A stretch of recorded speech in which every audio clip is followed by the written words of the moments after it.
This is the Volvo C40, and while it's not the company's first electric car, it is the first one to be offered exclusively as an EV. And not only that, the only place you'll be able to buy one of these is online, and you can get it on a subscription plan.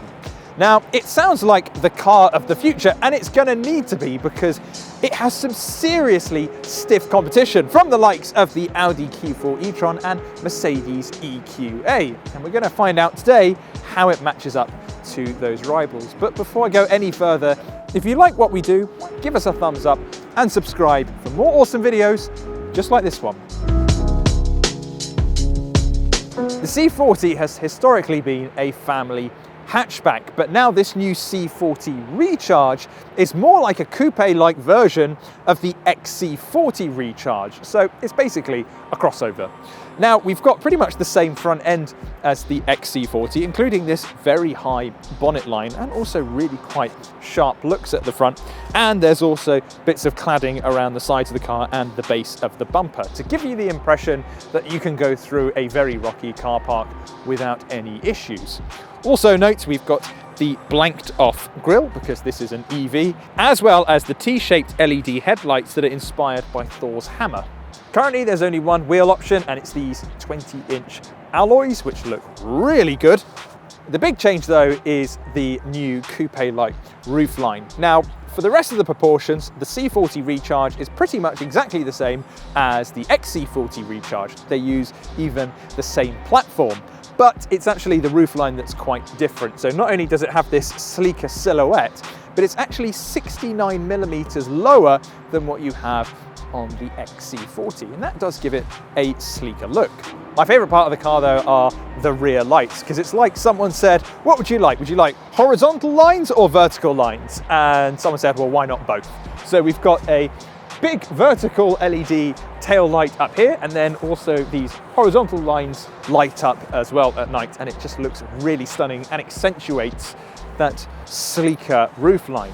There's also a tiny little lip spoiler and these two indents on the roof. That's got some serious supercar vibes, and while everything looks a little bit tall back here, overall it is a very handsome car indeed. The C40 may look good, but unfortunately it does have an effect on boot space. Back here we have 414 litres, which is quite a bit less than the 452 litres available on the XC40 Recharge. And also, it's not all that competitive with its rivals. Something like an Audi Q4 e-tron has over 500 litres. So while it's by no means a small boot, you're not going to struggle to get stuff in the back. If you do move stuff around all of the time, you're probably going to want to lean more towards the Audi. There is, however, some underfloor storage to hide away some of your cables. There's also a frunk. Now, it's not the biggest frunk of all time, but it is big enough to stow away your charging cables, or you could even use it as extra storage if you've got a bit too much in the boot. And while I'm up front, we might as well talk about the numbers, because the C40 Recharge boasts some serious figures. Now, it's got two electric motors, one at each end of the car, and combined they produce 408 horsepower and 660 Newton meters of torque, which is ridiculous, bearing in mind that the car looks pretty good, but it's relatively understated. It's also seriously fast in a straight line, going from 0 to 62 miles per hour in 4.7 seconds, and that pretty much obliterates all the competition.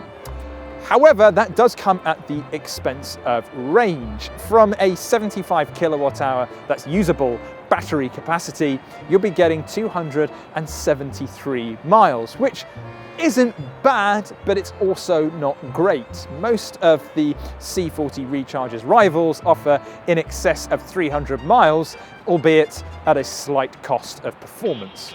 Range might not be the best in class, but it is still pretty fast to charge up.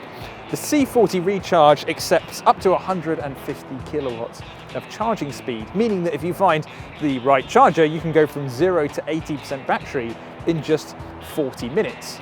And well, if you don't have a spare 40 minutes on your hand, but you've been able to find a rapid charger, you'll be able to top up around 50 to 60 miles in the space of around 10 minutes. Now, it's pretty damn good compared to the rest of the competition. The only thing that beats it is the Hyundai Ioniq 5, which is built on 800-volt architecture and accepts up to 350 kilowatts charging. Now, it's really hard to find one of those chargers, but it will be much faster than what you get on pretty much the rest of the competition, and you can watch my review of that by clicking the link in the top right-hand corner. Now, we need to talk about how you can actually go out and buy a C40 Recharge. Now, it costs £57,400, but let's face it, most people don't go out and buy a car outright. There are PCP deals, finance deals, and leasing. And on the C40 Recharge, there's a subscription plan. Now, for 3 years, you can pay £679 a month and be a C40 owner. Now, at the end of that term, you either hand the car back or basically do whatever you want with your money, but you won't own the car. But if you're like me and you struggle with commitment, then there's the £779 per month option, which means that you can get rid of the car earlier if you want to, or maybe even hold on to it a bit later. You do need to give them 3 months notice though. Now, on both of those plans, you can travel 6,000 miles in a year, but you can increase that if you want to. Just bear in mind that the monthly costs is going to go up as well. And of course, those prices include servicing and any maintenance that are needed over the period. But over to the cabin, really it's identical to what you get on the XC40 Recharge, right down from the vent design to the screens and even the steering wheel. So if you want to watch my full breakdown of the cabin, why not click the link in the top right hand corner for my XC40 Recharge review. There are, however, some differences if you go for the C40 Recharge, and that includes this new fjord blue interior, meaning we've got this really lovely blue carpets, and also we've got carpeted door inserts as well. It looks really nice, and that contrasts nicely as well with the fjord blue paint on the outside. There's also a new typography trim level, so it means if you run your hand, let's say, over the dashboard like this, you can feel the typography of terrain.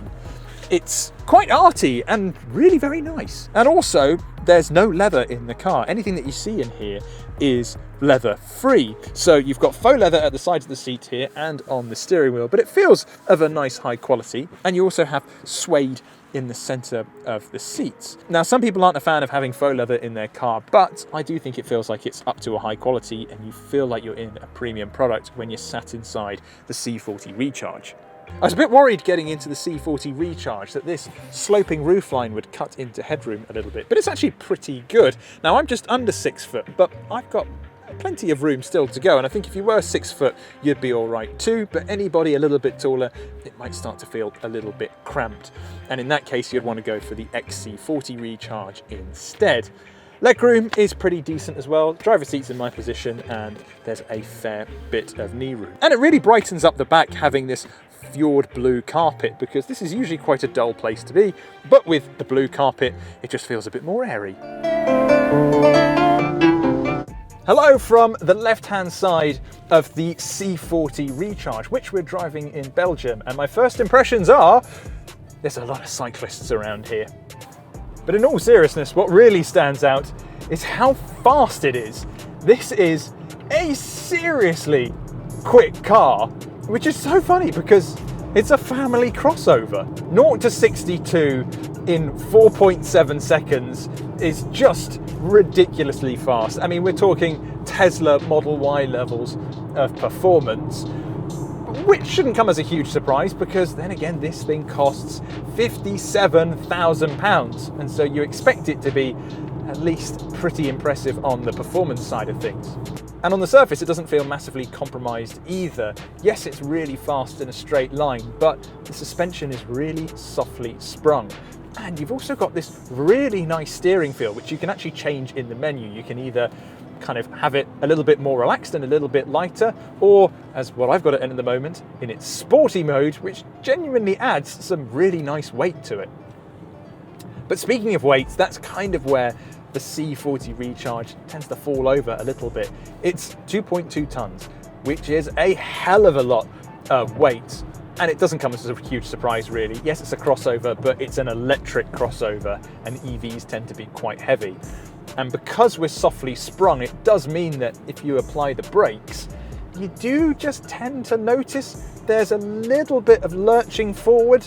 It's not as bad as something like a Citroen EC4, which really dives when you hit the brakes, but I think something that's a little bit more sorted is a Polestar 2, and they even come from the same family and look really similar. Another thing I'm not a huge fan of is rear visibility. Now, with that coupe-like roofline, you have a smaller rear window, and it does make seeing things out the back through your rear view mirror a little bit difficult. Now, most cars offer some form of energy recovery, and as far as I can tell, I can't actually change the rate in which the energy recovery comes on with the C40 Recharge. However, it does feel really intuitive in its standard setting. I don't feel like I'm constantly being lurched forwards every time I lift off the pedal, and it really does offer you one pedal driving. I also want to touch on the Google-based infotainment system. Now, I talked about this in my XC40 review, and I really just want to back it up. This system is so good and really should be the gold standard of what infotainment software is in the industry. Not only is it really responsive and sharp as well, but it's intuitive to use, and it's because it's been made by a software company rather than a car manufacturer. Now, we really need to try the C40 in the UK to see how it rides UK's terrible roads, but kind of first impressions are, overall, it's a very good car. It just seems a bit strange to have it so performance focused, and I kind of feel as that's what Volvo should do with Polestar, and Volvos should be a little bit more relaxed. I'd rather have more range and drive a car that maybe isn't quite as punchy. So if I wanted something like a lifestyle crossover with those coupe looks, I'd probably go for an Audi Q4 e-tron Sportback. And if I wanted something that was a bit more of a performance focused EV, then I think I'd probably go for a Polestar 2.